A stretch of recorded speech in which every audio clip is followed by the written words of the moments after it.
la vida de cada ser humano independientemente de que esté descansando en el polvo. Dice el apóstol Pablo que Dios es fiel para guardar mi depósito para aquel día.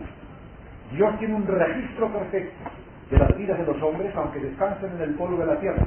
Hay otras personas que se plantean, bueno, ¿y la resurrección cómo será? ¿De qué manera será? Evidentemente, hasta la Escritura responde con gran precisión al respecto.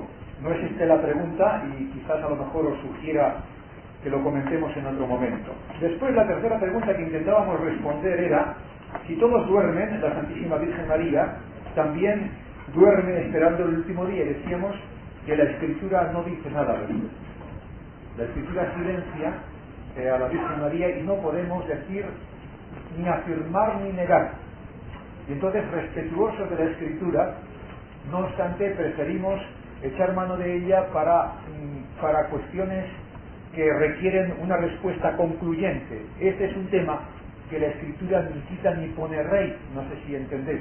Evidentemente, hay por ahí la tradición popular ha dado, diríamos, respuesta a esta cuestión, que no se encuentra esa tradición, como digo, en el así ha dicho el Señor.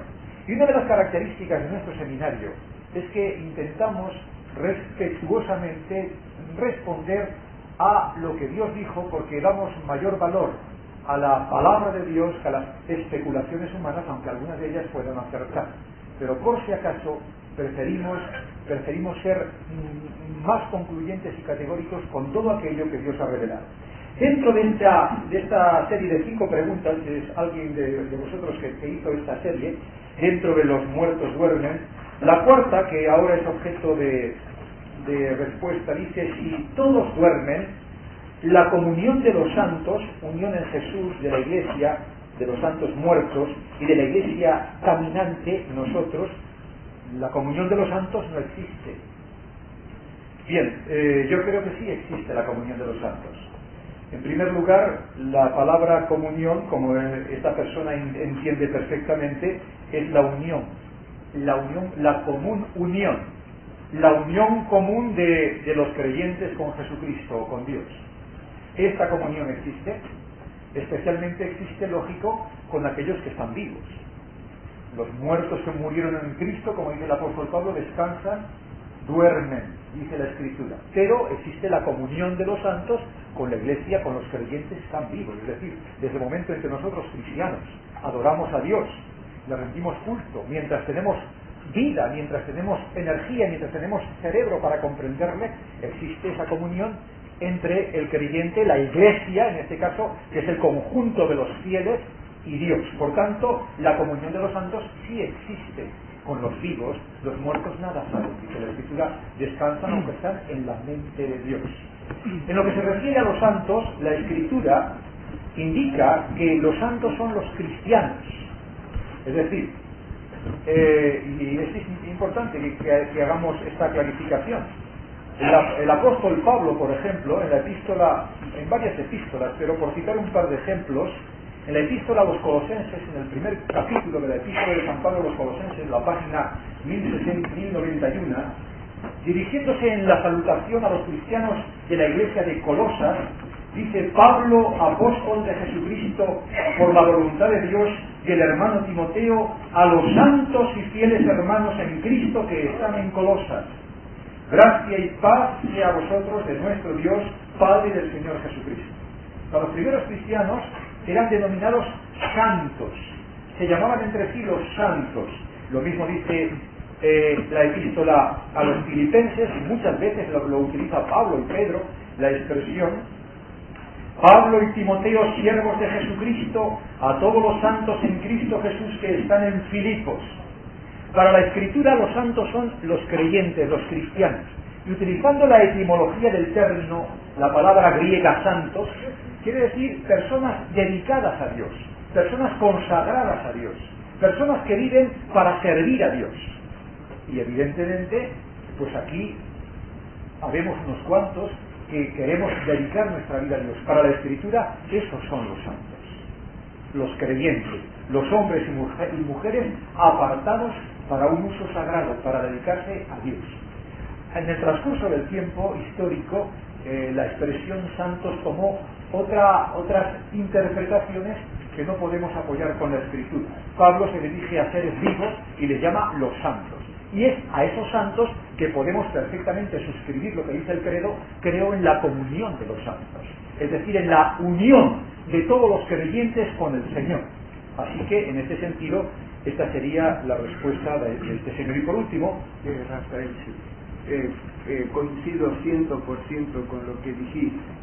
Agregaría una extensión más de la comunión con los santos en relación con los santos que, aunque duermen, una vez vivieron, a través de Efesios 2, 20 al 22, en la página 1083, en el sentido de que ellos duermen, pero tenemos comunión con la doctrina que ellos enseñaron al participar del mismo remanente fiel, donde dice edificados sobre el fundamento de los apóstoles y profetas, siendo la principal piedra del ángulo Jesucristo mismo. Nosotros comulgamos con eso, comulgamos con el hecho de que Cristo es el fundamento de la Iglesia, y con el hecho de que nuestro fundamento es justamente la doctrina de los apóstoles y profetas,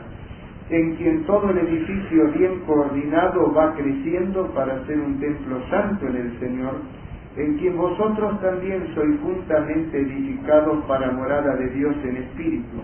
En primera instancia es la explicación que acertadamente dice: los santos somos los que vivimos y tenemos comunión entre nosotros y con Dios. Y desde el punto de vista ideológico, cuando San Pablo escribió edificados sobre el fundamento de los apóstoles y profetas, los apóstoles vivían, los profetas del Antiguo Testamento ya estaban muertos, pero Pablo se identifica en una comunión doctrinal, en el hecho de ser los sucesores, los herederos doctrinales de aquellos que venían desde el Antiguo Testamento. Entonces, todo aquel que, como dice Apocalipsis, guarda los mandamientos de Dios y tiene la fe de Jesús, está comulgando con la fe de los santos. Pero en primera instancia es como el profesor Calón que mencionó, cuando participamos juntos de la palabra de Dios y de la Santa Comunión, es entre los que vivimos, respaldados por esa herencia doctrinal que nos dejaron los que murieron, pero que lo escribieron aquí en los Santos Evangelios. Gracias, profesor Belvedere, por la ampliación de la idea. Hay la quinta pregunta que hizo esta persona dentro del tema los muertos vírgenes. La oración por los difuntos carece de razón. Es decir, que si tenemos en cuenta que los muertos vírgenes, la oración por los difuntos.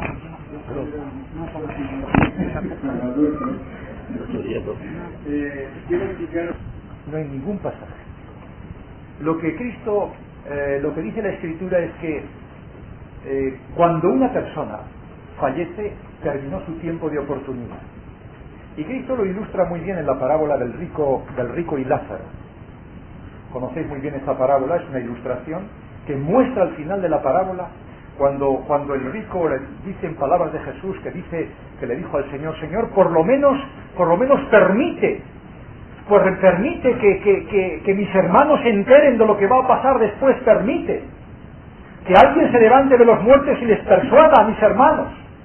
Y Jesús concluye esa parábola diciendo: a Moisés y a los profetas tienen, óiganlos, porque si no oyeren a Moisés y a los profetas, es decir, a la Escritura, tampoco aquel que se levante entre los muertos. Esta parábola ilustra perfectamente que el hombre tiene la única oportunidad que tiene de salvarse o de perderse en este mundo. No hay una segunda oportunidad. Y eso es lo que enseña la Escritura. La Escritura enseña, como citábamos un texto el otro día, que cada uno de nosotros dará cuenta a Dios de sí. Cada uno de nosotros. No hay posibilidad. El hombre, cuando expira, cuando termina su vida en este planeta, ha sellado su destino. Esto lo enseña la Escritura. No hay una segunda oportunidad.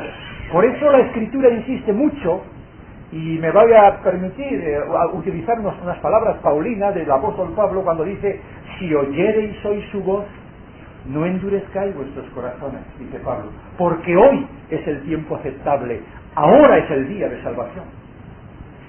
Y el profeta Isaías, Jeremías e Isaías, sobre todo hay un texto para mí es el más terrorífico de la Biblia, que dice: pasó la siega, acabó el verano y nosotros no hemos sido sabios. Pasó el tiempo, pasó la oportunidad, la vida se fue escapando, y cuando quisimos dar cuenta, eso es lo que enseña la Escritura. No podemos interceder por nadie, porque únicamente quien puede interceder por los que están durmiendo. ¿Quién es el que puede interceder? El sacerdote en el santuario celestial, y esa es nuestra esperanza. Así que los que han muerto con esa esperanza, que no se preocupen, tienen al mejor intercesor delante de Dios, pero han cerrado su oportunidad. Los que descansan han cerrado su oportunidad, ya no habrá otra. Por eso la vida es solemne, hay que vivirla con sentimientos de responsabilidad y sentimientos de solemnidad, y hay que aprovechar las oportunidades, porque mañana puede ser tarde. Eso lo enseña Jesús en tantas parábolas, la parábola de las 10 vírgenes, por ejemplo, y se cerró la puerta, y llamaron a aquellas 10 vírgenes, y entonces Él es el que tiene la llave, y ninguno cierra y ninguno abre, y abre y ninguno cierra. Así que, en ese sentido de deciros que, como muy bien concluye esta persona, indicando si esto es así, la oración por los difuntos carece de razón, efectivamente. Hebreos 9:27, creo que es un texto que citábamos el otro día. Dice el texto: de la manera que está establecido para los hombres que mueran una sola vez, y después de esto el juicio. Bien, hay algunas preguntas más que quedan pendientes y que me vais a permitir, otro señor, no las vamos a responder ahora por el tiempo.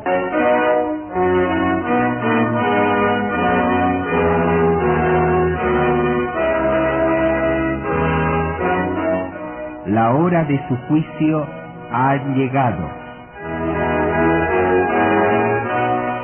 El santo, el verdadero, el que tiene la llave de David, el que abre y ninguno cierra, y cierra y ninguno abre, nos revela en el Apocalipsis que hay una hora de juicio. En el estudio anterior dijimos que en el santuario terrenal se realizaban 3 clases de ofrendas o sacrificios, los cuales son: el continuo, que era para beneficio del pueblo, así como Cristo murió por todos; las ofrendas individuales diversas, que cuando eran para remisión de pecados debían ser con derramamiento de sangre, símbolo de la aceptación personal de Cristo; y el día de la expiación. Los diversos sacrificios también podían agruparse en 2 tipos de servicios. Por un lado, el servicio diario realizado en el atrio y en el lugar santo cada día del año, y por el otro, el servicio anual, realizado en el lugar santísimo solo un día al año, al cierre del año litúrgico, en el día de la expiación, que era símbolo del juicio y de la erradicación del pecado. Durante el año, si alguna persona pecaba por yerro, haciendo algo contra alguno de los mandamientos de Dios, luego que conocía su pecado, traía como ofrenda una cabra sin defecto por el pecado que había cometido. El animal sin defecto simbolizaba a Cristo, que no cometió pecado alguno y se ofreció por nuestra salvación. Al poner su mano sobre la cabeza de la ofrenda de la expiación, simbólicamente estaba transfiriendo sus pecados sobre la víctima inocente. Y al degollar al animal, era como si estuviese diciendo: mis pecados son los que llevaron a la cruz a Cristo. Él no solo murió por todos, murió por mí. Yo lo sé. Yo lo acepto como mi Salvador personal y tengo fe en que el derramamiento de su sangre inocente me limpia de la culpa de mis pecados. Luego el sacerdote rociaba con la sangre los cuernos del altar. Esos pecados perdonados quedaban registrados en el santuario, contaminándolo. Esa ceremonia ayuda a comprender por qué el Apocalipsis y otras partes de la Santa Biblia hablan de los libros de registros en los cielos. Después de la acumulación de los pecados de los penitentes durante todo el año, al cierre del año litúrgico, el sumo sacerdote realizaba la expiación por el santuario y el tabernáculo. También hacía expiación por el altar, por los sacerdotes y por toda la congregación. El día de la expiación estaba cargado de tremenda solemnidad, pues representaba el juicio investigador. Ese día, el sumo sacerdote sacrificaba el macho cabrío por Jehová y lo ofrecía en expiación. En un recipiente recogía la sangre, símbolo de la sangre de Cristo, sacrificado en expiación por el pueblo, con la cual purificaba el santuario y todo su mobiliario. Purificaba el altar y todos los muebles del santuario, rociando sobre ellos la sangre del macho cabrío de Jehová. Con esta ceremonia era purificado el santuario del registro de los pecados de los arrepentidos, quienes confesaban su culpa, de los sacerdotes, quienes comían la carne, y por último el altar y el santuario, donde la sangre era derramada y asperjada. Esa era la única vez en el año cuando el sumo sacerdote entraba en el lugar santísimo para purificarlo. La persona que no se reconciliaba con Dios en ese día era eliminada del pueblo, símbolo evidente del juicio. Sin duda, nos habla del juicio de la casa de Dios mencionado por San Pedro. La realidad ilustrada por el día de expiación se cumpliría en el ministerio de Cristo en el santuario celestial. Así lo revela la Santa Biblia en Hebreos.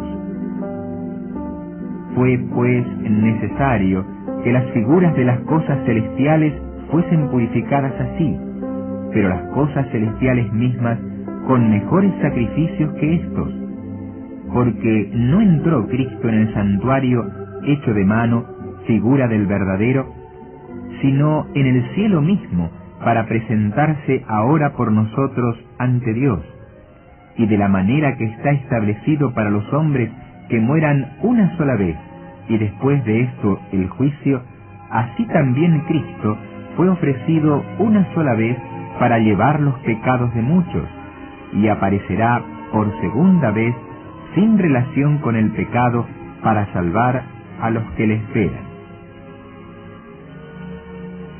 La enseñanza bíblica nos muestra que el juicio investigador ocurrirá en el cielo, que esta es la primera etapa del juicio y que sería previa a la segunda venida de Cristo.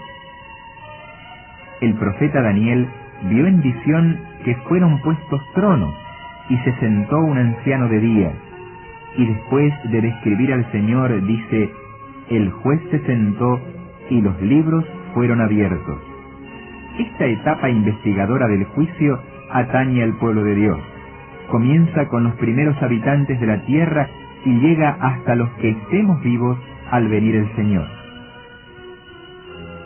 La segunda parte del juicio ocurrirá durante los 1000 años que seguirán a la venida de Cristo.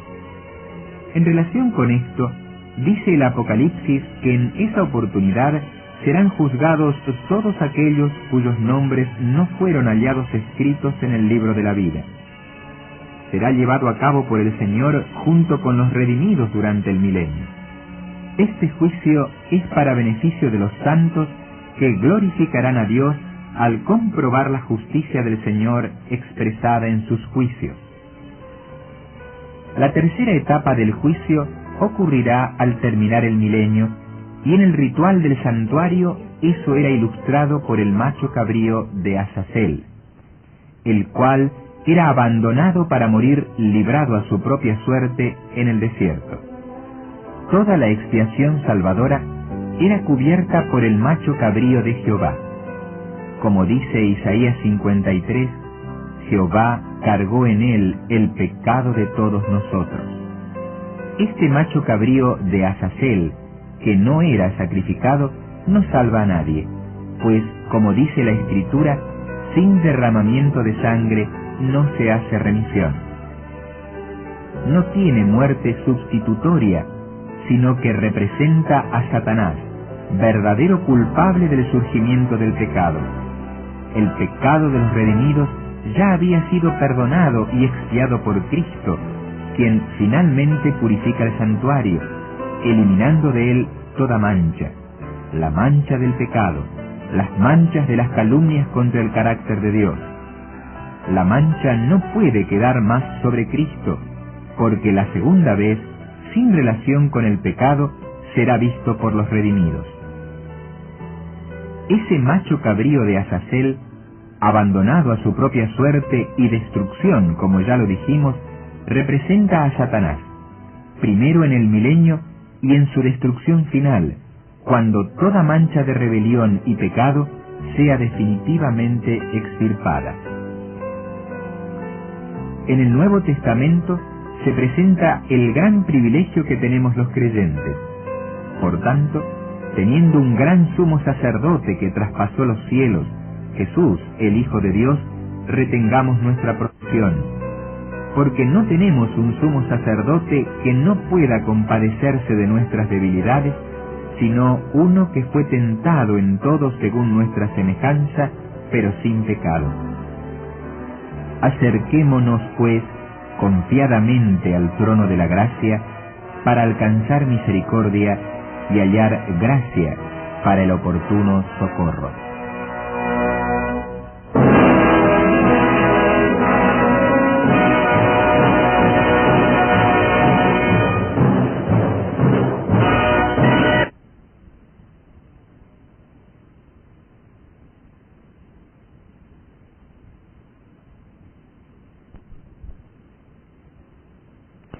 La hoja guía que tenemos para el día de hoy, que lleva el número 15,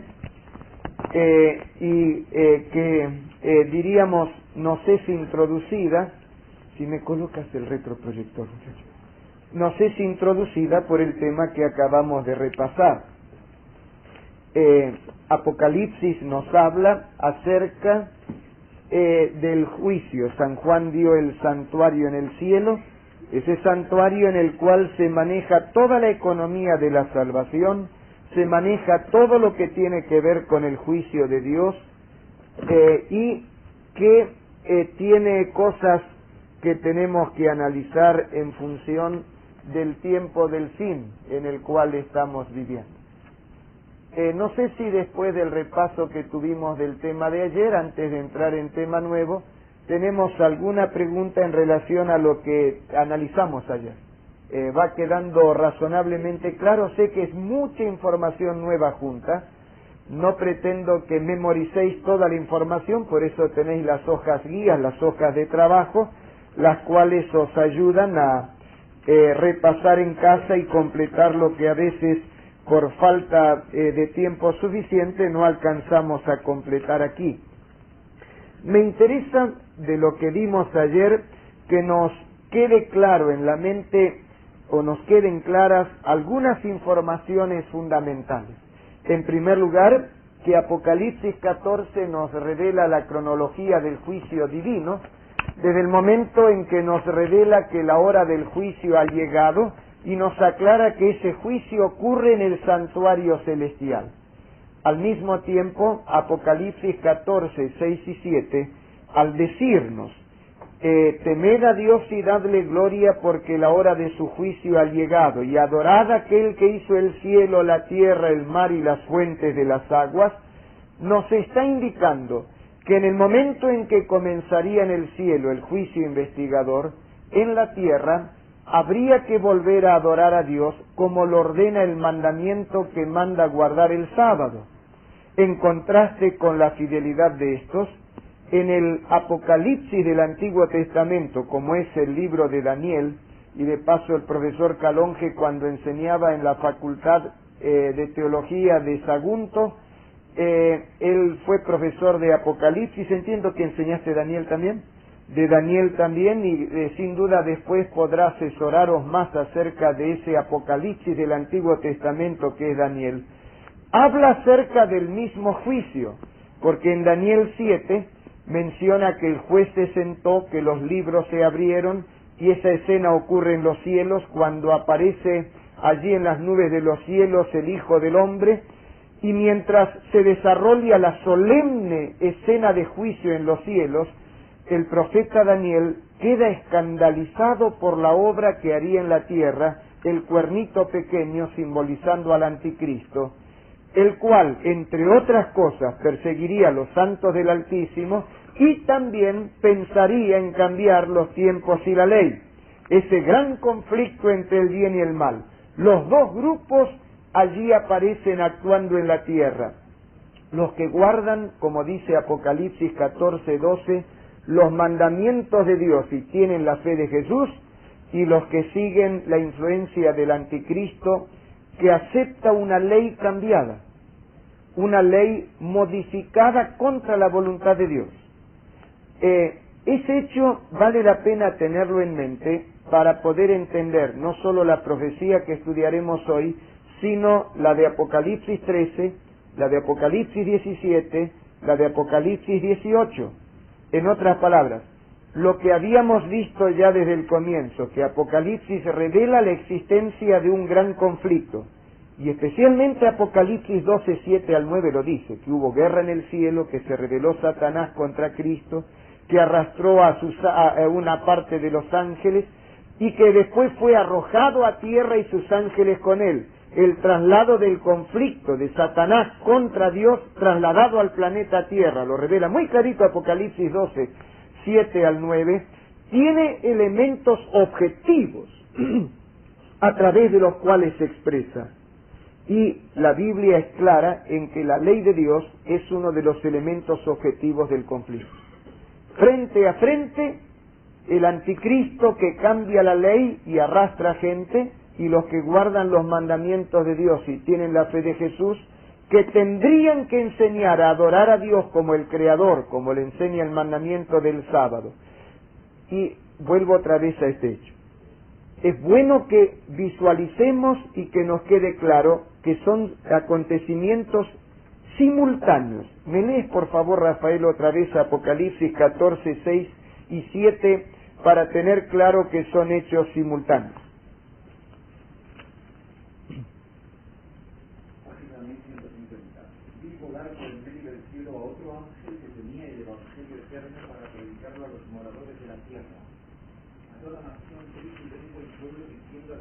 Es algo para el Nuevo Testamento, es del Evangelio eterno y es para el tiempo del fin. Sigue leyendo. Temed a Dios y dadle gloria, porque la hora de su juicio ha llegado, y adorad a aquel que hizo el cielo y la tierra, el mar y las fuentes de las aguas. Gracias. Apocalipsis 14 también, pero del 14 al 16 se explica que el juicio ocurre en el santuario del cielo. Entonces, en el momento en que habría llegado la hora del juicio y comenzaría en el santuario celestial un juicio previo a la venida de Cristo, que teológicamente lo llamamos el juicio investigador, mientras eso ocurriría en el cielo, en la tierra habría que volver a anunciar que había que volver a adorar a Dios como lo ordena el mandamiento del sábado, o sea, como el que hizo el cielo, la tierra, el mar y todas las cosas. Daniel 7 toma exactamente la misma escena, pero agrega en la escena la obra del anticristo con el cambio de la ley. Esas son cosas que ocurren simultáneamente. ¿Queda claro? Pongan las manos de los que les queda claro. En el ritual del santuario, la ceremonia de la purificación del santuario era el símbolo, en el lenguaje simbólico del santuario, del juicio investigador. Interesa entonces ahora resolver cuándo llegaría la hora de purificación del santuario, o sea, del juicio investigador. Justamente lo que tenemos para estudiar en esta noche es eso, la profecía que revela la hora del juicio. Y ya que el libro del profeta Daniel justamente nos presenta, el libro del profeta Daniel, el mismo juicio, con el mismo grupo actuando, entonces es saludable que nos dediquemos. A ver, permitidme ver si encuentro aquí una ilustración. Sí, aquí está. Es saludable que nos dediquemos al análisis en el libro de Daniel de esta profecía, no solamente complementaria, sino que habla de lo mismo que Apocalipsis, pero que agrega más datos. Vamos a ver entonces en la página 822, ¿cuándo sería purificado el santuario? La pregunta 1, página 822. ¿Cuándo sería purificado el santuario? Y ¿cuándo comenzaría entonces, aplicando el valor del símbolo que purificación del santuario se refiere al juicio investigador, ¿cuándo comenzaría ese juicio investigador en el cielo? Daniel capítulo 8, versículos 12 al 14. ¿Me lo lees, Rafael? A causa de la prevaricación le fue entregado el ejército junto con el continuo sacrificio y echó por tierra la verdad. En la visión ve al anticristo, ese que impondría el cambio de la ley, que echó por tierra la verdad. Echó por tierra la verdad e hizo cuando quiso y prosperó. Eso de que echó por tierra la verdad nos resulta familiar en el estudio de Apocalipsis. Recordáis que durante el sello del caballo negro, el tercer sello, se produce la caída de la verdad y que después se va acentuando. Es ese proceso, la verdad echada por tierra, realizada por el anticristo, el cuerno pequeño que impondría el cambio de la ley, lo que Daniel está presenciando allí. Y se produce consternación al ver que echa por tierra la verdad, y hasta que la mayoría acepta eso, porque dice que le va prósperamente en esa tarea. Y entonces viene la angustia de ese santo de Dios. ¿Hasta cuándo la verdad va a estar echada por tierra? ¿Hasta cuándo el pisoteo de la verdad de Dios? ¿Cuándo llegará el momento en que se restaure la verdad? Empecemos de nuevo el versículo 12 para captarlo bien. Y a causa de la prevaricación le fue entregado el ejército junto con el continuo sacrificio y echó por tierra la verdad e hizo cuanto quiso y prosperó. Entonces oí, dice Daniel, a un santo que hablaba. Y otro de los santos preguntó a aquel que hablaba, ¿hasta cuándo durará la visión del continuo sacrificio y la prevaricación asoladora, entregando el santuario y el ejército para ser pisoteados? Le dijo, hasta 2300 tardes y mañanas, luego el santuario será purificado. O sea, al cumplirse los 2300 días proféticos, sería purificado el santuario, comenzaría el juicio investigador en el cielo. Y esa verdad pisoteada comenzaría a colocársela en su lugar, la predicación de temed a Dios y dadle gloria, porque la hora de su juicio ha llegado y adorad a aquel que hizo el cielo, la tierra, etc. La profecía de los 2300 días apunta a este momento profético. ¿Quedó claro? ¿Para cuántos queda claro? ¿Puedo ver las manos? Ahora vamos a ver qué quiere decir eso y desde cuándo había que comenzar a contar eso de los 2300 días proféticos, cuando comenzaría el juicio investigador.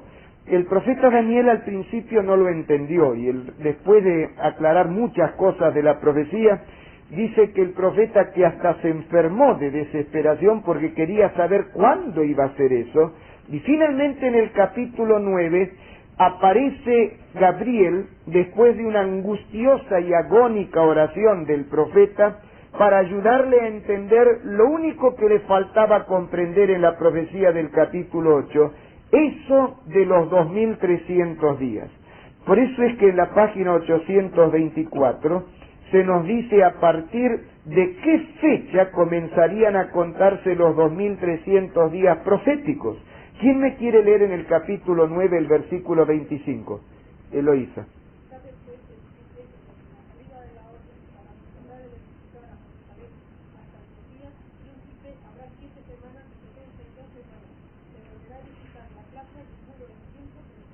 Gracias.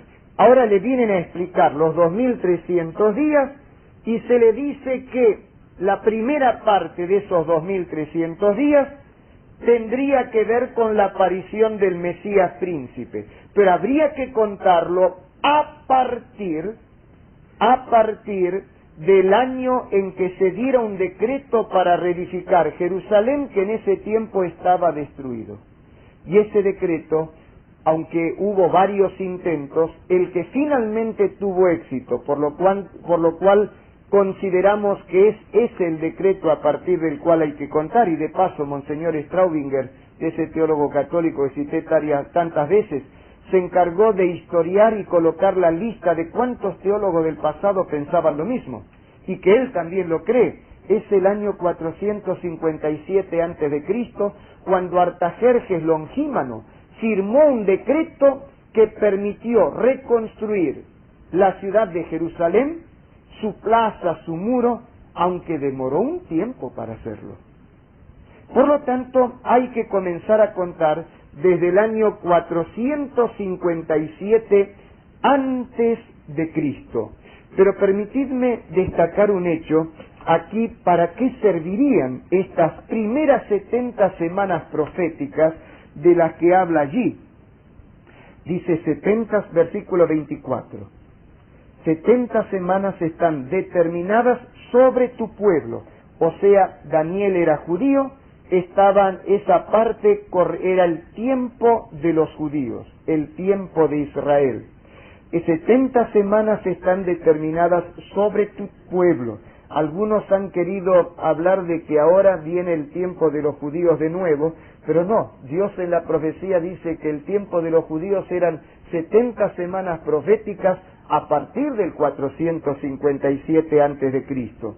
70 semanas están determinadas sobre tu pueblo y sobre tu santa ciudad para terminar la prevaricación y para poner fin al pecado y expiar la iniquidad. Todo eso tiene que ver con la obra de Cristo, para traer la justicia perdurable, la presencia del Mesías, y sellar la visión y la profecía y ungir al santo de los santos. Destaco este hecho que para mí es muy importante. La profecía grande de los 2300 días llegaba hasta el año en que iba a comenzar el juicio investigador en el cielo. Estoy como el que quiere ocultar lo que no se puede ocultar. Para no distraeros, estoy queriendo separar esto en lo que después vamos a explicar, aunque en el gráfico vosotros lo tenéis ahí. La profecía iba a llegar hasta el comienzo del juicio investigador, que ¿dónde iba a comenzar? ¿Dónde iba a ocurrir? En el cielo. Y nosotros no lo podríamos ver. ¿Cómo hacer para tener la seguridad, la confianza, la garantía de que eso que nosotros no podríamos ver, el juicio que iba a ocurrir en el cielo, realmente se iba a realizar? Yo no podía verlo, vosotros tampoco. ¿Cómo hacer para tener la tranquilidad de que no fue una idea del profeta, sino que de veras Dios se lo reveló y que iba a comenzar, y que iba a comenzar en serio? Dios, que es más sabio que todos nosotros juntos y que todos los demás juntos también, decidió presentarnos una serie de sucesos que iban a ocurrir en la tierra, históricamente comprobables, y los iba a colocar como el sello de garantía de la profecía. Y entonces dice: os voy a decir lo que va a ocurrir en las primeras 70 semanas de esos 2300 días. Vosotros podréis comprobar todo eso históricamente, y al ver que se cumple, así como en San Juan 14:29 Jesús dice: estas cosas os he hablado para que cuando sucedan creáis. El cumplimiento de la profecía está destinado a darnos confianza, fe en la revelación de Dios. Entonces dice: os daré esas 70 semanas para que al ver que se cumplió todo eso, creáis. Ese es un sello de garantía en la veracidad de la profecía que yo coloco. Pudiendo comprobar todo lo que iba a ocurrir en la tierra, tendréis la garantía de que también es verdad lo que digo que va a ocurrir en el cielo. ¿Va quedando claro la idea del sello? ¿Puedo ver las manos de los que les va quedando claro? Ahora, la Biblia tiene que ser interpretada ¿de qué forma? Tiene que interpretarse a sí misma. La Biblia debe interpretarse bíblicamente. Y ahora, ¿cómo hacemos para saber qué quiere decir lo de las semanas? Vamos a ver un ejemplo bíblico que nos ayude a entenderlo. Por ejemplo, no está allí en la hoja guía este versículo, hay otros sí que tenéis, pero podéis agregarlo en algún rinconcito. el de Levítico 25:8. Levítico capítulo 25, el versículo 8. Levítico 25:8. Es la página 127. Página 127, donde habla de otro asunto, no del mismo, pero sirve como ilustración para encontrar una pista interpretativa. ¿Me quieres leer, Rafael, 25:8 de Levítico? Y contarás 7 semanas de años. ¿7 semanas de qué? 7 semanas de años. Así que en la Biblia hay semanas de días, pero también hay semanas de años. Cuando se habla de hechos históricos son semanas de días, pero cuando se habla de hechos proféticos, evidentemente hay una base para saber que son semanas de años. Léeme de nuevo ahí todo el versículo. Y contarás 7 semanas de años, 7 veces 7 años. De modo que los días de las 7 semanas de años deberán hacerte 49 años. Gracias. Cuando en Daniel dice 7 semanas y 40, entonces las primeras 7 semanas son 7 semanas de años, corresponden 49 años. Ahora empezamos a entender mejor. En Ezequiel también dice, hablando de una profecía audiovisual que Dios dio, y aquí estamos con profecías audiovisuales, hablando de una profecía audiovisual que Dios le dio, dice, te dormirás 40 días sobre un costado, y después dormirás 40 días del otro costado, 40 días de un mismo lado. ¡Qué situación incómoda! Dios dice, es para que el pueblo entienda lo incómodo que me resultan cuando veo que no quieren guardar mis mandamientos, que se rebelan. Pero además de eso, ¿qué le dijo Rafael, Dios al profeta? ¿Cada día cuánto valía? Cada día un año, en Ezequiel, ¿no es cierto? Dice, día por año te lo he dado.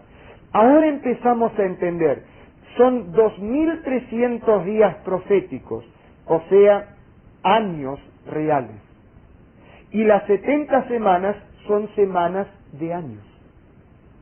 Y cuando dice 7 semanas y 62 semanas, está hablando 7 semanas son 7 semanas de años, o sea, son 49 años.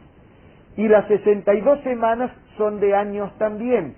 Así como el arquitecto en el plano coloca una E, 2 puntos, y dice 1 centímetro igual 1 metro, o 1 centímetro igual 1 kilómetro, dirá el agrimensor. En otras palabras, ahí se marca la escala para interpretar el plano. En el plano de la profecía se nos da la escala profética para entender la profecía.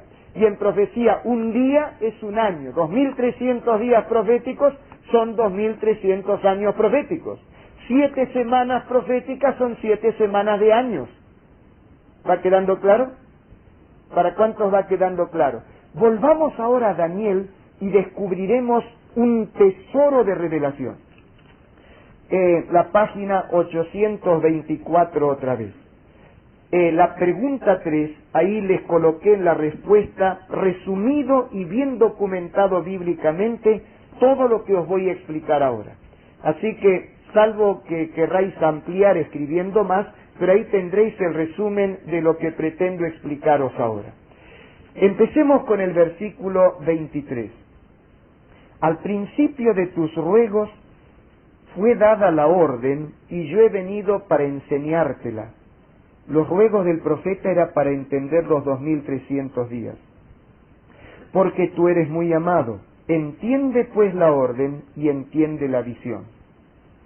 70 semanas de los 2300 días, 70 semanas de años, son ¿para qué? Están determinadas sobre tu pueblo, es el tiempo de los judíos. Y sobre tu santa ciudad, o sea, además de ser para los judíos, hay algo que tiene que ver con Jerusalén, para terminar la prevaricación y para poner el fin al pecado y expiar la iniquidad y para traer la justicia perdurable, o sea, tiene que ver con la obra que iba a venir a hacer Cristo. Y sellar la visión y la profecía, un sello de confianza o garantía en cuanto a los 2300 años que nos llevan hasta el juicio investigador en el cielo. Y ungir al santo de los santos. ¿Y quién nos parece que es el santo de los santos? Jesucristo, Jesucristo. Y ya veremos más adelante que el apóstol San Pedro nos dirá que en ocasión del bautismo Jesucristo el Señor fue ungido con el Espíritu Santo. Y a partir del bautismo, Cristo apareció públicamente como el Mesías. Por lo tanto, esto tiene que ver con la aparición pública de Cristo. Cuando comienza su ministerio, es bautizado, ungido por el Espíritu Santo, y hace su aparición predicando como el ungido. Mesías quiere decir el ungido, Meshach en hebreo quiere decir ungido, y Christos, Cristo en hebreo, aunque muchos lo saben, no todos, también significa el ungido. O sea, en estas 70 semanas iba a aparecer Cristo, el Mesías, el ungido. Vamos ahora a ver un poquitito más, versículo 25, Sabe pues y entiende que desde la salida de la orden para restaurar y edificar a Jerusalén hasta el Mesías príncipe habrá 7 semanas y 62 semanas, hasta 62 semanas, y se volverá a edificar la plaza y el muro en tiempos angustiosos. Ahora empiezo a entender por qué divide en 7 semanas y en 62 semanas, porque a las 7 semanas de años, o sea 49 años a partir del 457 antes de Cristo, o sea en el 408, se terminó de reconstruir la plaza y el muro de Jerusalén. Resulta que los... Profesor, una ciudad no se puede construir en 49 días. Es verdad. Hay una evidencia interna de que fuerza que sean días proféticos. Claro, ni una casa se puede construir. Los judíos les costó construir la ciudad medio siglo, es históricamente comprobado. Medio siglo les costó reconstruir la ciudad desde el edicto de la Artajerjes.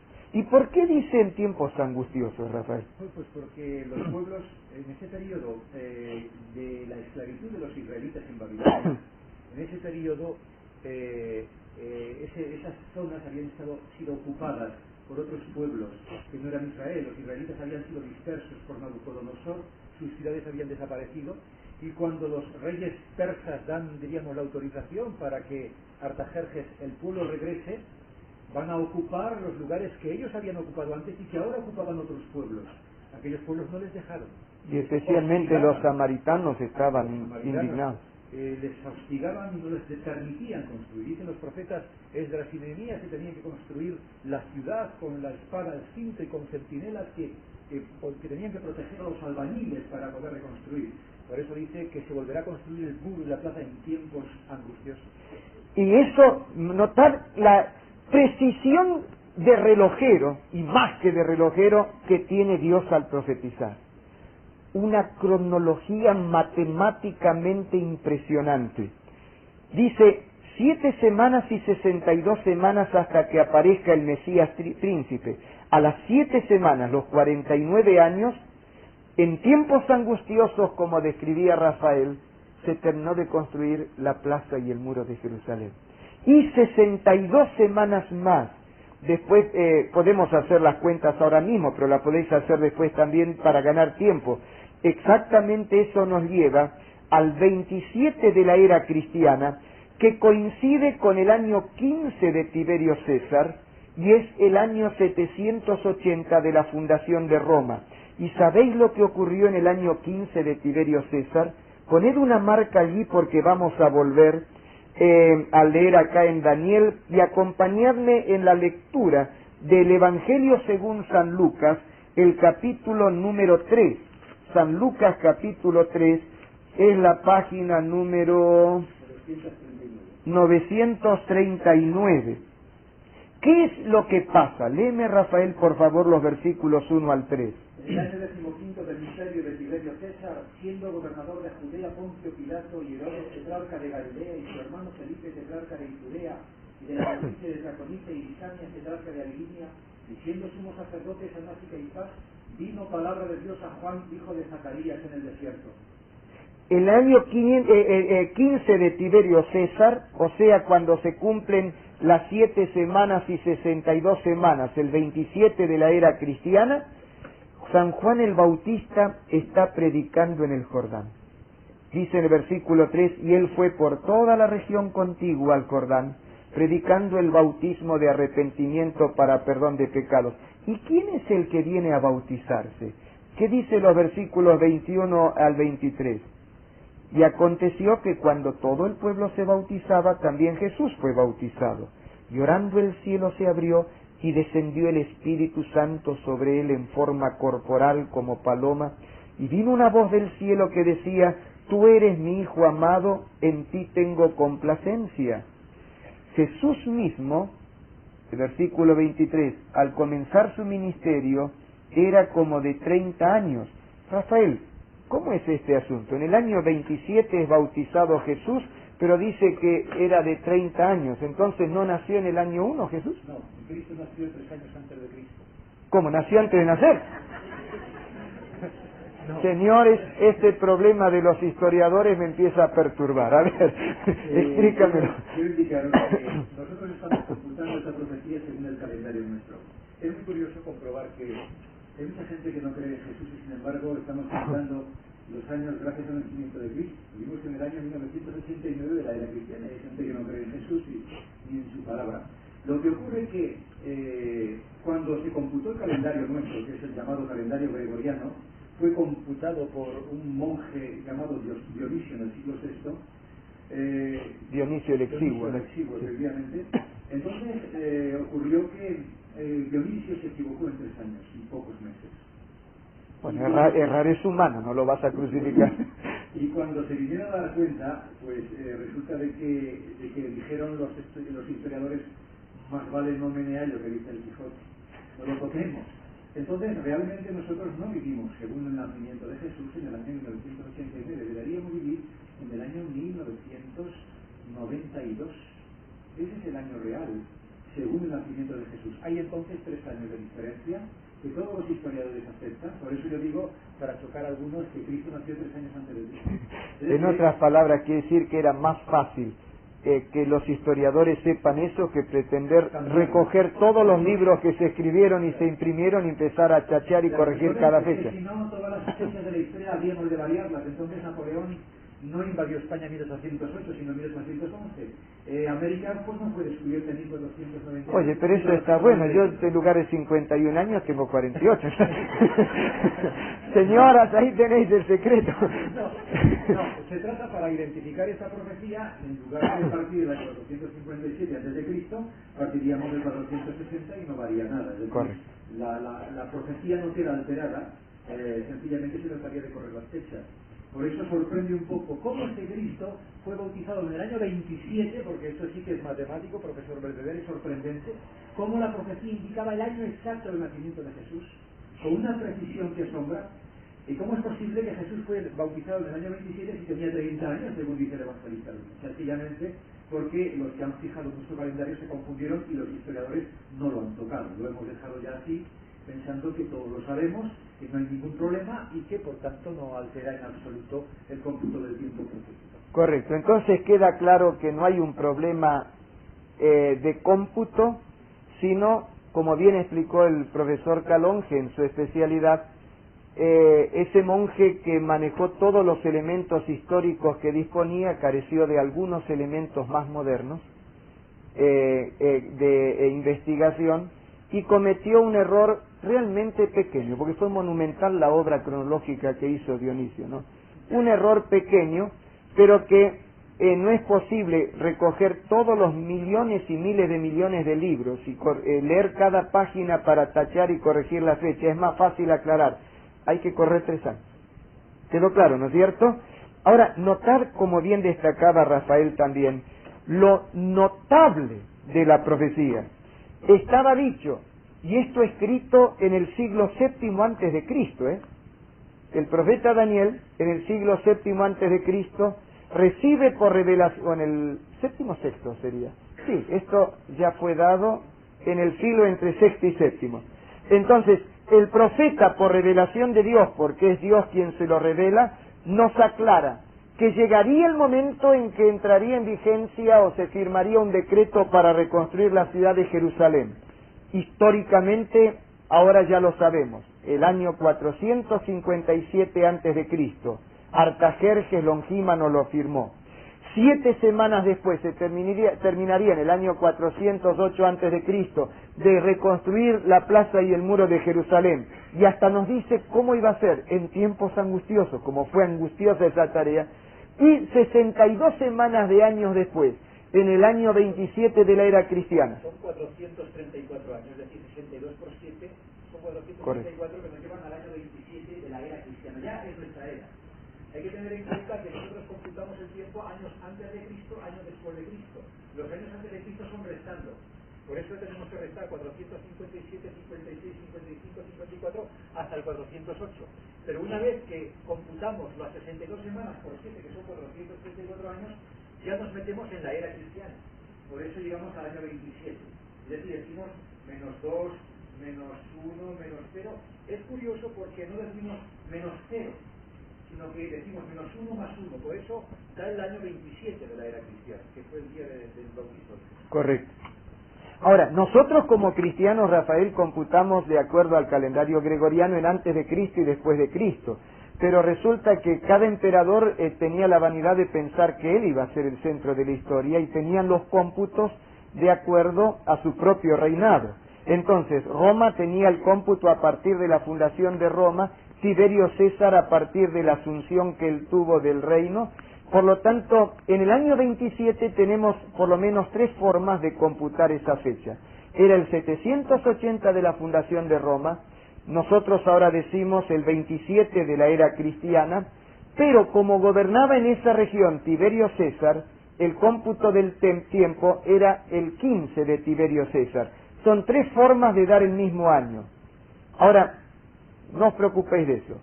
En esa fecha justa, la profecía escrita 600 y tantos años antes decía, en ese año va a aparecer el Mesías príncipe, el ungido. Y en ese año, Cristo se bautiza, es ungido por el Espíritu Santo y comienza a predicar. O sea, se manifiesta como el ungido, como el Mesías príncipe, como el Cristo. Señores, 600 años antes estaba dicho y llega el año exacto y con minuciosa precisión Cristo hace su aparición en público. Aquí no estamos en cálculos, aquí estamos en cumplimiento pasmoso de profecías que demuestra que Dios era el que la había anunciado y se la había revelado al profeta. ¿Va quedando claro hasta acá? ¿Puedo ver las manos? Pero ahora os sorprenderéis con cosas más notables todavía. Vamos otra vez ahí a la página que estábamos de Daniel capítulo 9, la página 824. Página 824 en el capítulo 9, versículo 26. Y después de las 62 semanas, o sea, después del bautismo y la aparición de Cristo, se quitará la vida al Mesías. Notad esto. Contrariamente a lo que los judíos en los días de Cristo querían, un Mesías guerrero, aquí anuncia que sería un Mesías sufriente. Y dice que lo van a matar. Y para que quede claro, y dice, mas no por sí, en otras palabras, no era un acto de suicidio, no se iba a morir de viejito, sino que lo iban a matar. Pero vamos a avanzar un poco más. Después de las 62 semanas se quitará la vida al Mesías, mas no por sí. Y el pueblo de un príncipe que ha de venir. Los romanos todavía no gobernaban cuando fue dada esta profecía. No gobernaban, me refiero, como imperio. Y el príncipe de un pueblo que ha de venir destruirá la ciudad y el santuario. Y su fin, eso va después de las 70 semanas, será con inundación. Hasta el fin de la guerra durarán las devastaciones. Eso ocurrió en el año 70. Ahora, ¿cuánto tiempo después del bautismo se quitaría la vida al Mesías? Notad el 27. Y por otra semana, 7 más 62 son 69. La semana 70, esta última, o sea, dentro del tiempo de los judíos. Y por otra semana se confirmará el pacto con muchos. A la mitad de la semana hará cesar el sacrificio y la ofrenda. La mitad de la semana, ¿cuántos días son? Si una semana tiene 7 días, ¿cuánto es la mitad? 3 y medio, estamos con semana de años. 3 años y medio después del bautismo es cuando iba a cesar la ofrenda y el sacrificio. En otras palabras, cuando el verdadero Cordero de Dios que quita el pecado del mundo muriese, no tendrían más sentido los otros sacrificios. ¿Recordáis lo que dice en San Mateo 27 que pasó en el momento que Cristo moría en la cruz? El velo del templo que separaba el lugar santo del Santísimo fue partido en 2. ¿Pero desde dónde se rompió?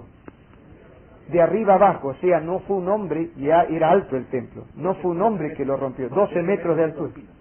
12 metros, y hombres de 12 metros no tenemos.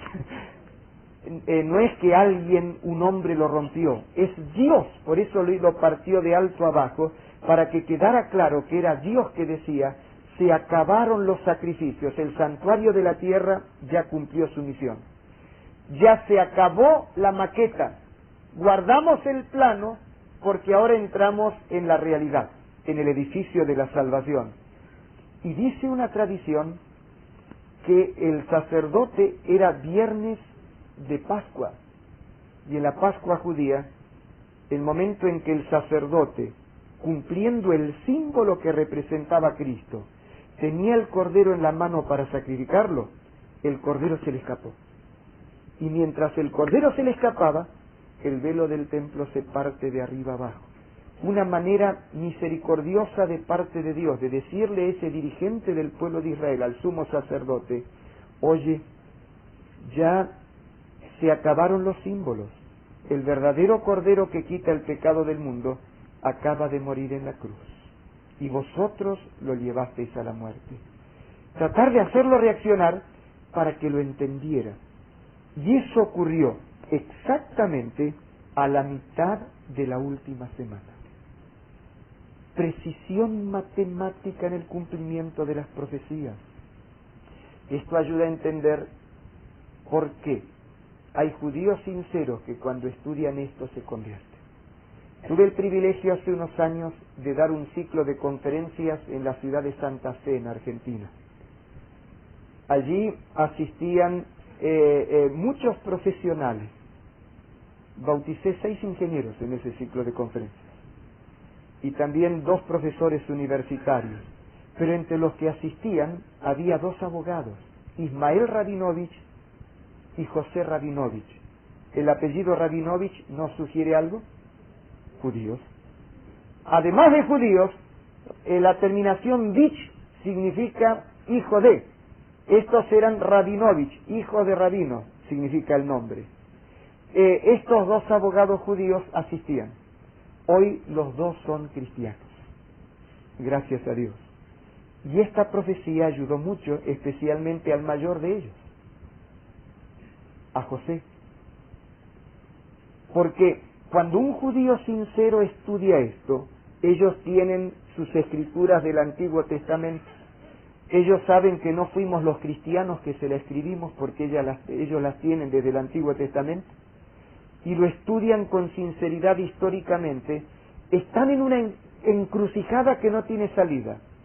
O Jesús es el Cristo, o el Mesías, o si no, otro tuvo que haber muerto en ese año, y si no, no tiene sentido seguir esperando. Ya tuve la alegría de llevar a muchos judíos al cristianismo, y una de las cosas que uso para ayudarles es el estudio de esta profecía. Ahora, y de paso, los 2 ahora son pastores, son predicadores.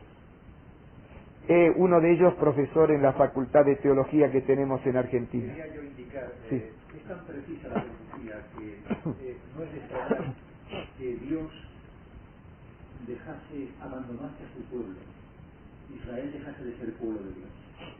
Porque era tan claro todo, estaba todo tan marcado con fechas exactas que aquel pueblo matase a Cristo. Ya habían pasado el límite, por eso dice 70 semanas están determinadas sobre tu Dios. Pero todavía Dios les tuvo un poco de paciencia, porque queda media semana más. Es curioso también, profesor, leer en la precisión cuánto tiempo estuvo Cristo predicando desde su bautismo. 3 años y medio. Es impresionante. Ahora, Dios tuvo, Rafael, todavía un poco más de paciencia, porque queda media semana más. Esa media semana cuando ya empieza el tiempo de la iglesia, el Señor tiene misericordia y les da oportunidad a los judíos para que entren todos masivamente en la iglesia. Pero entraron San Pedro, San Juan, San Mateo, San Pablo, entraron varios, pero la mayoría se cerró. Y la profecía decía, esas 70 semanas son el tiempo para los judíos. Y al fin dice, se derramará, una forma de hablar como si fuera la copa de la paciencia de Dios que se vuelca, la copa que estaba determinada para ellos. En el año 34, al llegar 3 años y medio después, es cuando apedrean a Esteban. Voy a tener que apurarme porque el tiempo no me va a dar para todo lo que quería decir. Es el apedreamiento de Esteban, el primer mártir cristiano. Y Saulo de Tarso es el que autoriza el apedreamiento.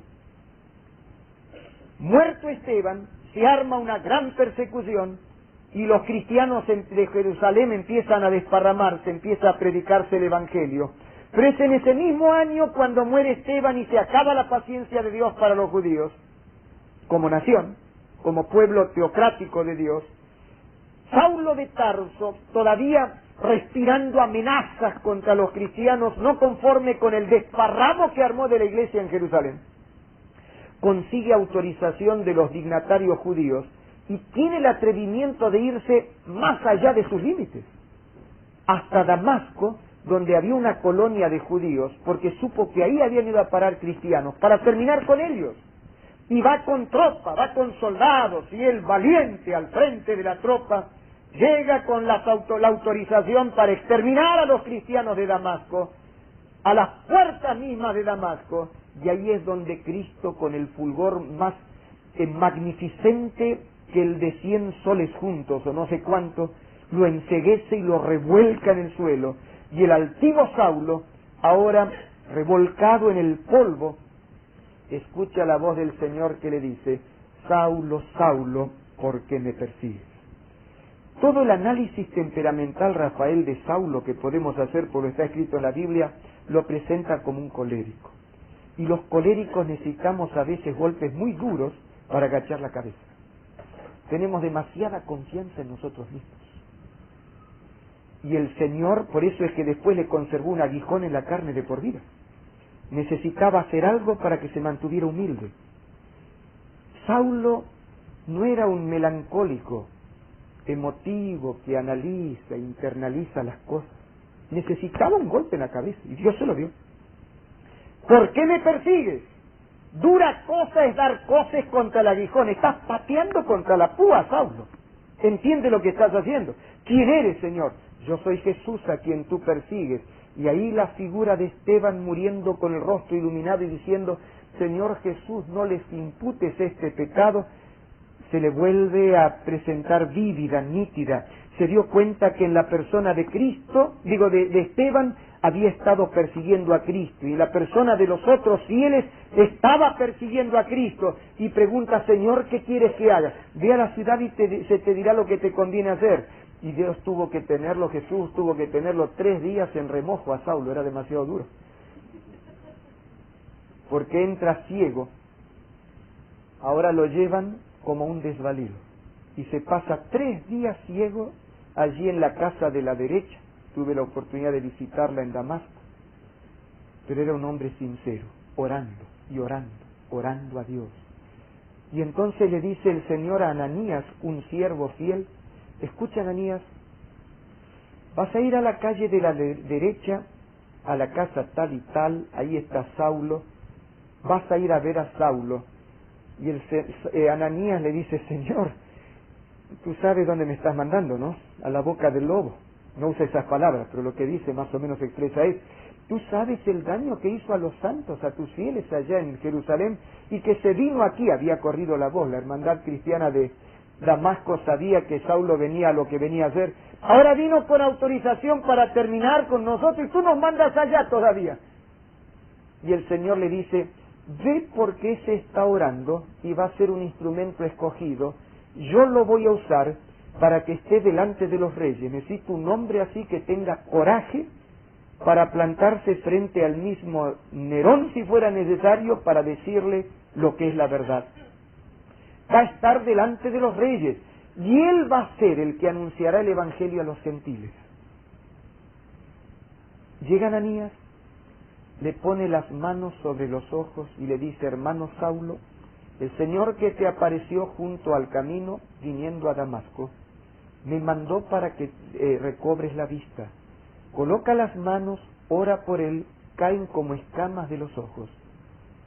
Y para aquellos que tienen prejuicio que alguien se convierta rápido y se bautice rápido, que creen que tienen que pasar muchos meses o años, o que dicen: hace solamente 3 meses que conocí esto, ¿cómo me voy a bautizar?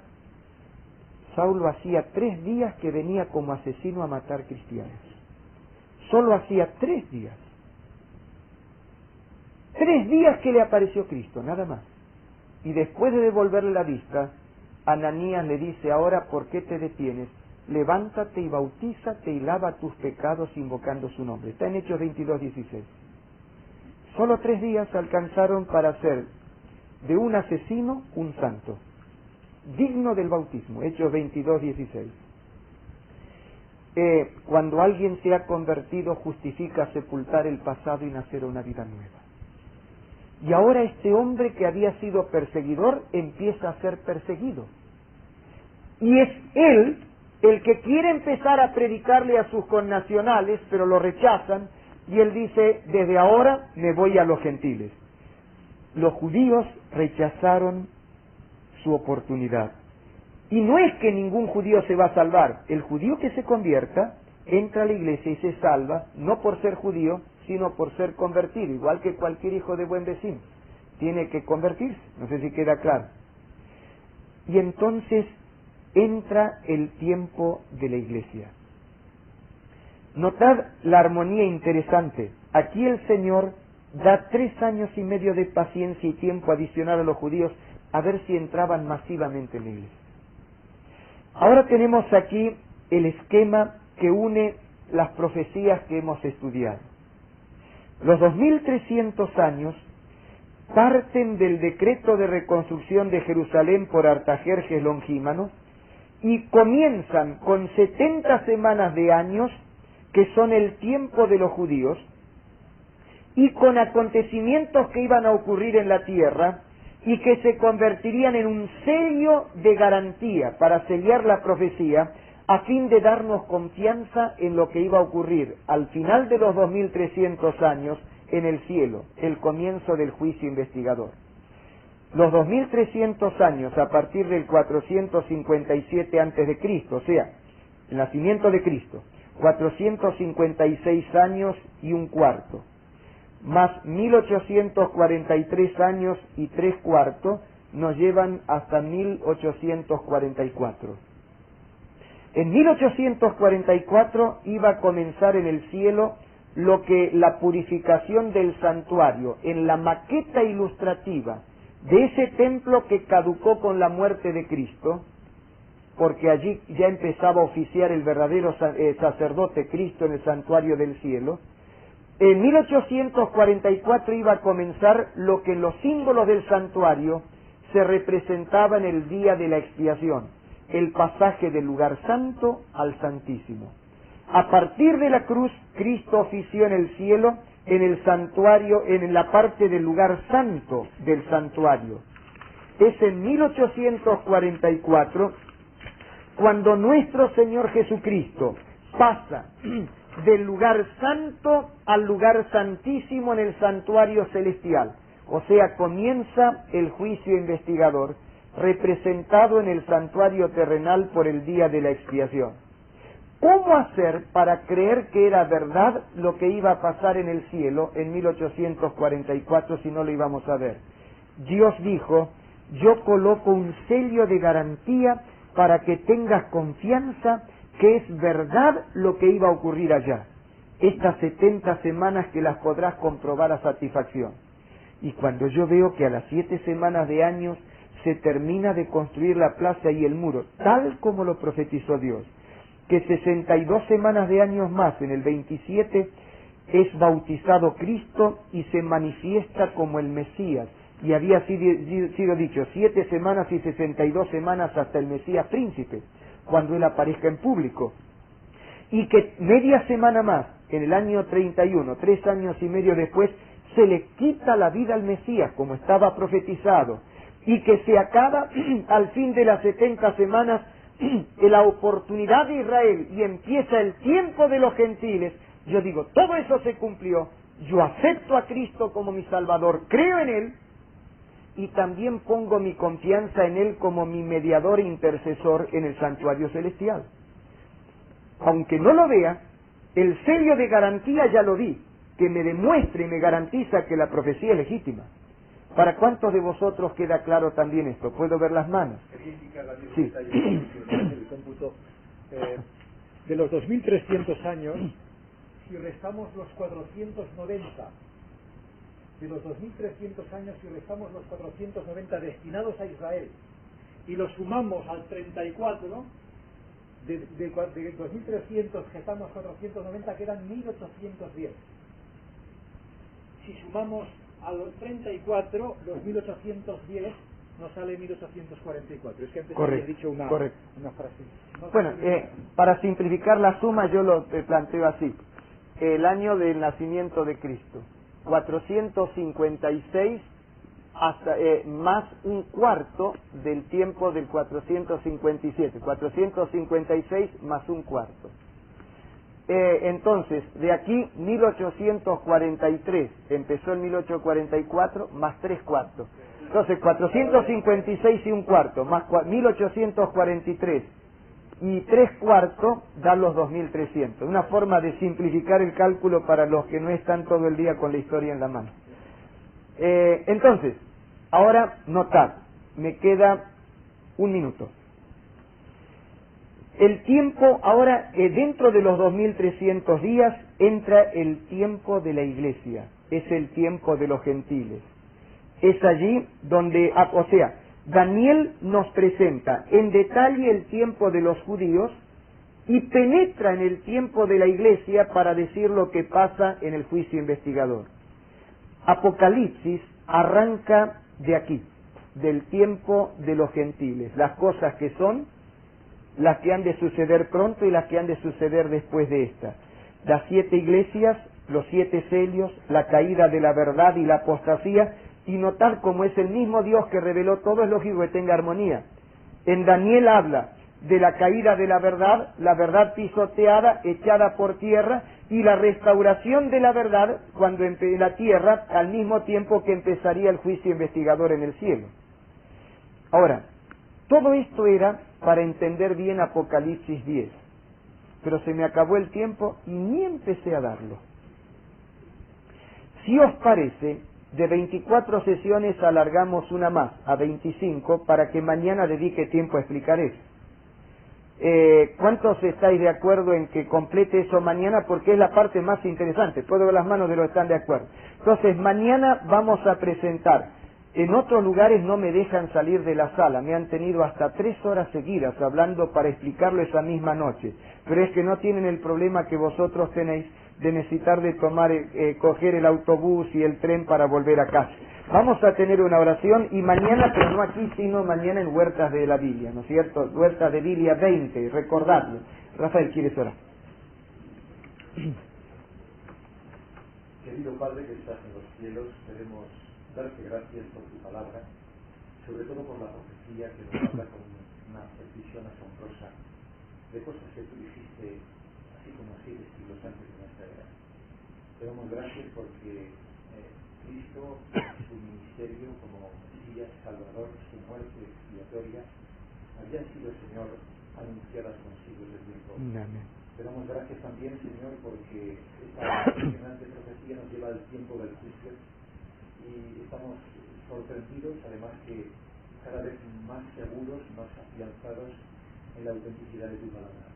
Que tú nos ayudes a dejarnos guiar por ella, que seamos humildes, Señor, y sensibles a tu espíritu, a fin de que estemos dispuestos a obedecerte sabiendo que vivimos en tiempos solemnes, en tiempos de juicio. Gracias, Señor, por todo lo que hemos aprendido en esta noche, por lo que hemos aprendido en las noches pasadas. Tráenos también, Señor, mañana para seguir investigando tu palabra y sobre todo este libro impresionante del Apocalipsis. Llévanos con bien a nuestros hogares, cuida de nuestras familias, te lo pedimos todo en nombre de Jesús. Amén. no